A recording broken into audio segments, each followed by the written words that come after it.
It's a 13-count indictment, but the way it's broken down, it adds up to 11 charges against all three defendants. They are Congressman Collins, his son Cameron Collins, and the father of Cameron's fiancee. This is all about an Australian drug company called Indicted Immunotherapeutics. Sitting on the company's board of directors was Congressman Collins. He was also the second largest buyer of the company's stock. In June of last year, Collins was informed by the company's CEO that a once promising drug it was developing had failed in clinical testing. This was devastating information for the company. Congressman Collins had an obligation, a legal duty, to keep that information secret until that information was released by the company to the public. But instead, the feds allege, the congressman immediately called his son and shared that bad news. That would be a violation of securities law. Cameron Collins allegedly shared that information with his future father-in-law, Stephen Zarsky. Days later, Innate publicly announced the failed drug trial, and its stock price tanked, losing 92% of its value. The feds say that Cameron Collins, Zarsky, and others who also received the leaked information were able to avoid losses totaling over $750,000.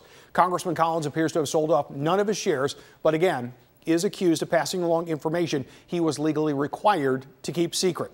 Collins is due to meet the press at a news conference in downtown Buffalo at 6:30. Dave McKinley is there and tells us more about how Collins came to be at this point. Dave? Steve, it'll be interesting what Congressman Collins has to say now that he's been charged after speaking so often on this topic in the past and consistently denying any insinuation of wrongdoing. For almost 2 years since questions first surfaced and a complaint was made to a House Ethics Committee about his involvement in the Australian firm, Collins dismissed suggestions of wrongdoing as nothing to worry about. What we have is a review, and it's fairly standard. The concoction of political foes. This has been a political witch hunt. Can't beat me at the ballot box, so they're trying to beat me in other ways. And something over which the smoke had apparently cleared, at least in his mind. I mean, there's just nothing to it. Now it's finally died off, where people saying, oh, I guess we were wrong on everything. Except Collins isn't charged with using his office to promote the company on whose board of directors he served. He's charged with sharing information that a drug had developed for MS, which could have made investors a lot of money, had failed at trial, then tipping friends and family to this before it was announced, so they could sell their stock before it tanked.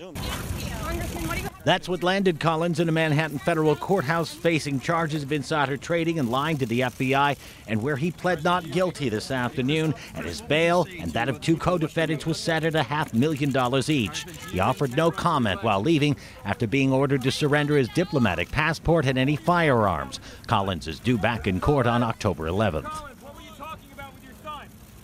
Collins has already been removed from his position as the House Energy and Commerce Committee. In taking that action, House Speaker Paul Ryan said Collins' guilt or innocence is a question left for the courts to decide, but until it does, he can no longer serve on those committees. Reporting live in downtown Buffalo, Dave McKinley, Channel 2 News.